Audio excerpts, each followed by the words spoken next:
Goeiemôre en welkom by ons oordeenking.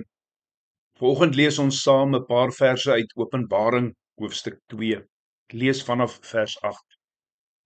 Skryf ook aan die boodskapper van die gemeente in Smyrna. Sê die eerste en die laaste, wat dood was maar lewend geword het. Ek ken jou verdrukking en jou armoede, maar tog is jy ryk. Ek weet ook van die lastering deur diegene wat beweer dat hulle Jode is, en dit nie regtig is nie, maar 'n sinagoge van Satan. Moenie vir enigiets wat jy nog gaan lei, bang wees nie. Kyk, die duiwel gaan sommige van julle in die tronk laat gooi, sodat julle getoets kan word. 10 dae lank sal julle verdruk word. Wees getrou tot die dood toe, en ek sal aan jou die oorwinnaarskrans van die lewe gee. Laat die wat ore het, luister na wat die Gees aan die gemeentes sê. Wie oorwin, sal beslis nie deur die tweede dood skade ly nie. Geliefdes, God is 'n getroue God. En ons het dit oor die afgelope 2 dae gesien. 'n God wat elke belofte nagekom het. En getrouheid is om betroubaar en lojaal te wees. En aangesien ons 'n verbondsonderhoudende God het wat getrou is, moet dit nie ook waar wees van sy volk nie. Ons word gelykvormig aan die beeld van sy seun. Ons is diegene in wie die Gees van God woon. En ongelukkig vind ons selfs onder belydelende Christene, ek wil nie sê ongeloof nie, ek wil sê geloofloosheid. By 'n huwelik beloof 'n man en 'n vrou om lief te hê en getrou aan mekaar te wees totdat die dood ons skei, en dan later word daardie gelofte verbreek. Kerklike tug gebeur dikwels in die kerk omdat iemand ontrou is aan hulle huweliksmaat of ontrou is aan hulle geloftes wat tydens hulle geloofsbelydenis afgelê is. Ontrouheid is nie van Christus nie. Ontrouheid is nie van die Gees nie en moet nie die volk van God kenmerk nie. Die kerk in Smyrna, aan wie Johannes hierso skryf, was 'n lydende kerk. Hulle is belaster. Hulle was arm. En Jesus kom en in die Openbaring sê hy dat hulle binnekort nog meer beproewings en verdrukking sal beleef. Maar dan sê hy, wees getrou tot die dood toe, en ek sal jou die kroon van die lewe gee. En dit is hierdie getrouheid wat 'n vrug van die Gees is. Want die Heilige Gees werk hierdie getrouheid in jou en my.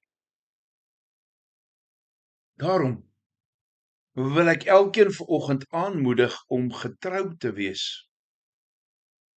'n Vrug van die Gees is getrouheid.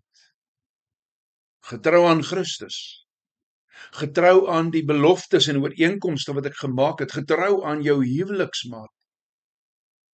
Getrou aan die woord van God. Aan jou belofte toe jy belydenis van geloof afgelê het. Bid vandag dat die Gees se vrug van getrouheid in jou sal toeneem. Bid vir God se seën op jou huwelik en die huwelike van jou geliefdes.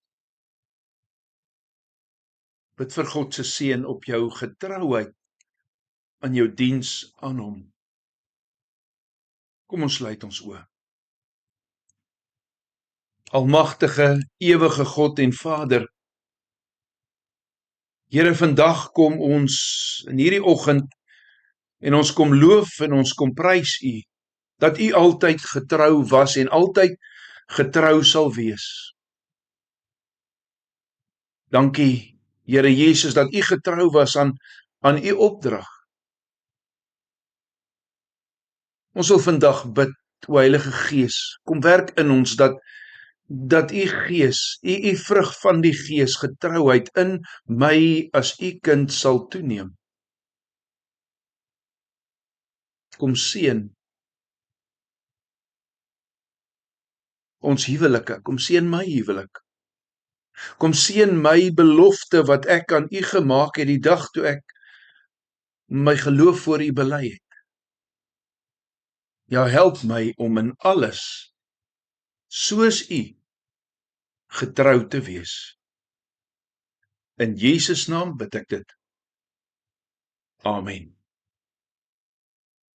Volgens sing ons saam Skrifbereiding 15 en ons sing verse 1 tot 4.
Vriendes, vir môreoggend lees ons saam Kolossense 3.